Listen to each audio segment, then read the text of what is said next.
A WALRUS közel 200 millió dollárt osztott szét március végén, mi kicsit több mint 5000 dollárnyi volt tokent kaptunk, de voltak követőink, akik még ennél is sokkal többet tettek zsebre. De nincs megállás, mert már itt is van a következő fontos projekt a SUI ökoszisztémáján belül, ez pedig az IKA, ahol legalább ilyen brutális méretű airdropra számítok. És ami az igazi csavar a sztoriban az az, hogy ha az IKA-nak sikerül összehoznia azt, amire készül, akkor az airdrop az tényleg csak a jéghegy csúcsa. Pár napja sikerült leülnöm Lachmish-sel, aki az IKA egyik alapítója, és akinek van abban gyakorlata, hogy hogyan lehet komplex dolgokat érthetően elmagyarázni, amire az IKA esetében lesz is bőven szükségünk. Ebben a videóban összeszedtem a legfontosabb dolgokat, és mire a végére érünk, azt is érteni fogod, hogy miért mondtam, hogy az airdrop ebben a sztoriban a legkevésbé érdekes. Ettől függetlenül, hogyha szeretnél szerezni IKA tokeneket még az indulás előtt, akkor találsz egy airdrop útmutatót a leírásban, de mielőtt ezt lecsekkolnád, én mindenképp végighallgatnám a helyedben Davidet. Szóval ebbe a videóba kiválogattam a legfontosabb dolgokat, hogy akkor is képbe kerülhess a projekttel, hogyha nincs időd végighallgatni az egész interjút,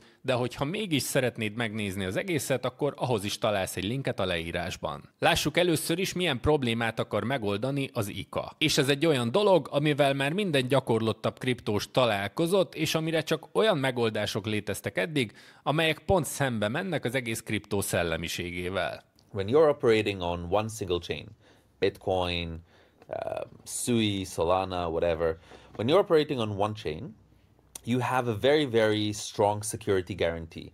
And that is the basic guarantee that every blockchain user knows about, which is you have a private key and no one can do anything without your consent, right? If you have a private key, a wallet, and you have Bitcoin in that wallet, even if all the nodes, all of the miners in the world decide that they want to take your Bitcoin, they can't do that because they need your private key. And we call that a zero trust security guarantee. You don't have to trust anyone.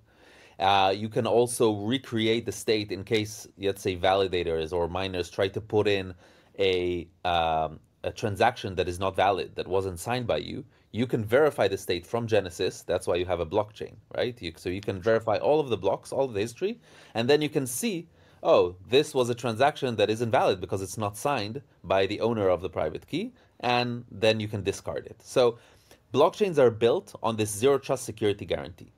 Now, the problem starts when you have more than one blockchain and you want to do things between blockchains.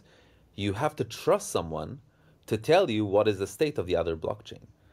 So you can't have that zero trust security guarantee that you had before. Szóval a probléma adott, de hogy egyáltalán legyen esély ennek a megoldására, szükségünk van a SUI blokkláncára és a SUI sebességére. Most, hogy ez megvan, az IKA egy igazi kvantumugrást hajthat végre a Web3 használhatósága terén.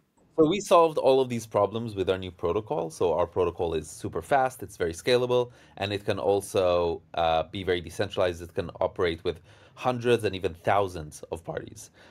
If we look at bridges today, usually it's under 10, some like under 10 parties, some get to like 20 parties, but that's basically the maximum that we're talking about. De mégis hogyan működik az IKA? Mi itt a titkos összetevő? Ez az úgynevezett 2PC-MPC protokoll, amiről korábban már sokat hallottam, főleg az IKA kapcsán, de David volt az első, aki úgy tudta elmagyarázni, hogy megértettem a lényeget. And the most complicated part was to solve the zero trust security. And the way we did that, our protocol is called 2PC-MPC. So 2PC is two-party computation. So an MPC is multi-party computation. So in MPC or 2PC, what you have is you don't have one private key.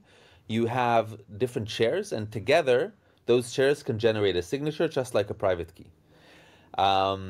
And what we did is we took a two-party computation. So there are two different shares. Only together they can generate a signature.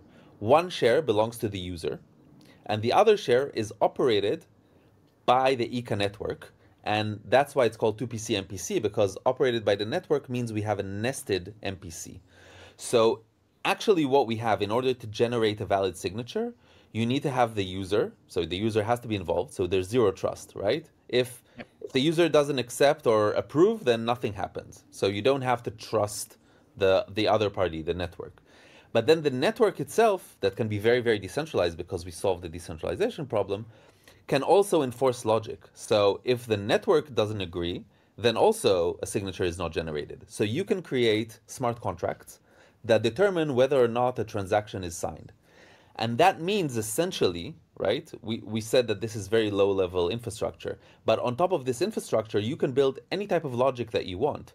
And that logic will require the user, but it will also be enforced by a massively decentralized network. So now you can build bridges, but you can also remove bridges altogether. You can create a DeFi protocol, for example, that operates directly on Bitcoin or on Solana from a Sui smart contract. And you can create lending or swapping or whatever type of DeFi logic you want, and that logic lives on Sui, but can be extended through IKA to any other network. Amin meglepődtem, hogy eredetileg az IKA-t nem is a Sui blokkláncon akarták elindítani, aztán kiderült, hogy a Sui mindennel rendelkezik, amire az IKA-nak szüksége van, sőt. When we started, we had two very big problems to solve. So one problem was the problem that I described, creating zero trust interoperability, but also creating the cryptography in a way that is very high performance. But then you need to take the cryptography and you need to implement it inside a decentralized network. And when we started 3 years ago, Sui didn't exist.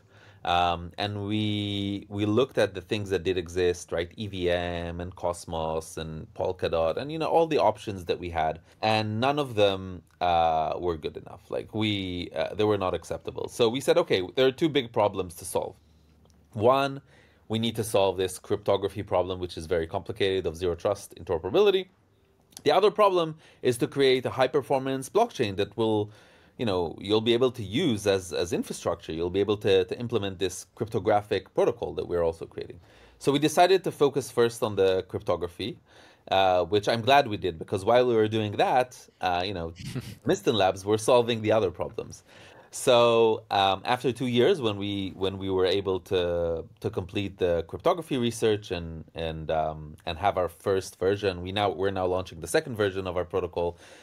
So we started looking at, you know, what changed in the past 2 years, and we were very, very impressed by Sui.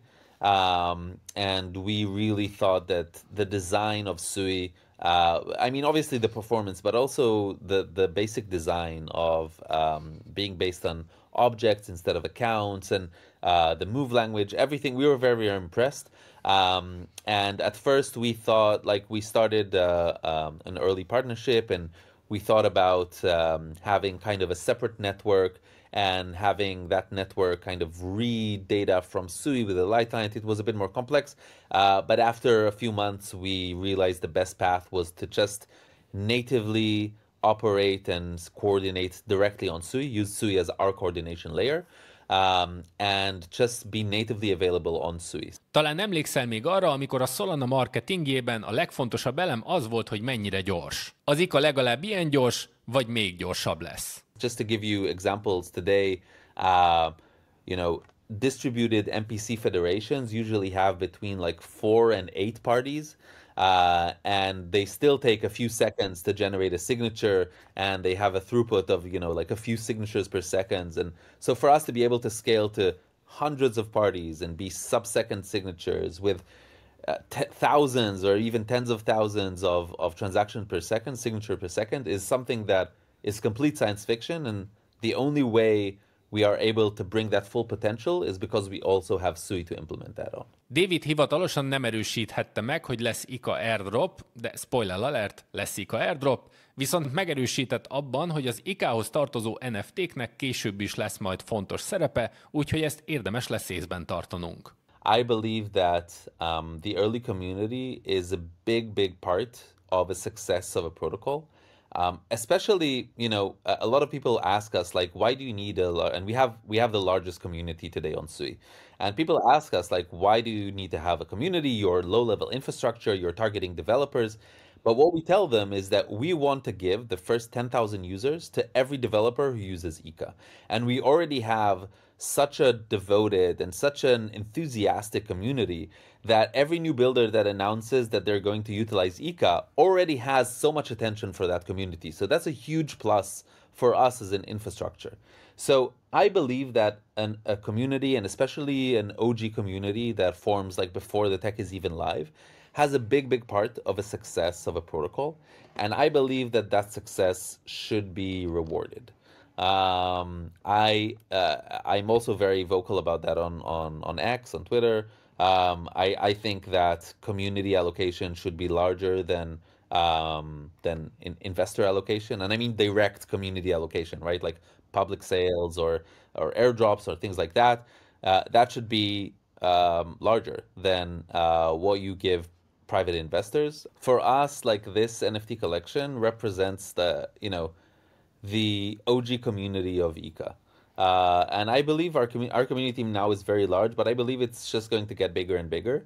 And you have a lot of examples of these types of collections that represent like an OG community, right? You had like Mad Lads, and you have Bad Kids, and you have like all these NFTs that represent like an OG community. And I believe this is like our version of that. We already had a few builders that are building on top of IKA that hinted that they would also reward like the IKA NFT holders as part of their like community building. So I do believe that this is going to be a very easy way to anyone who wants to engage like the hardcore IKA community to be able to do that through the NFT. And I think there are enough examples in like the history of Web3 to kind of understand where that can go. And yeah, at the end of the day, it really depends if you believe in the long-term like success and future of IKA and of SUI, then that's kind of the consideration around that. Végül arra is választ kaptam, hogy miért érzem azt mindig, hogy a SUI ökoszisztémáján belül jobban koncentrálódnak a jó projektek, mint máshol. I don't mean to be disrespectful, but Web3 doesn't have the quality yet that you have in Web2, especially in like highly regarded Web2 categories like AI or cybersecurity or cloud, right? There you have the best engineers, the best teams, the best standards, the best quality. And in Web3, you don't have that yet. You have a lot of very enthusiastic people, but you don't have the same level of quality. And then when you see a team like that, like Mistin Labs is one of the top teams in the world, right? Like it's not in Web3. But in Web3, it just stands out because you don't have a lot of teams in that caliber. And by the way, Mistin Labs is one example, but you have more teams on SUI that are like that. I'd like to say we are a team of that caliber as well, but there are multiple teams on SUI. You can see that serious developers who care about good tech are automatically attracted to SUI, so you have an unproportional kind of presence of these type of developers and this type of high quality teams. David jó fej volt, hogy rászánta az időt erre a beszélgetésre, nekem segített egy csomó dolgot letisztázni az IK-val kapcsolatban, és remélem veled is ez a helyzet. Ha tetszett ez a videó, akkor mindenképp iratkozz fel, főleg azért, mert hogy jövünk még hasonló beszélgetésekkel. Én köszönöm, hogy ezt megnézted, és találkozunk a következőben.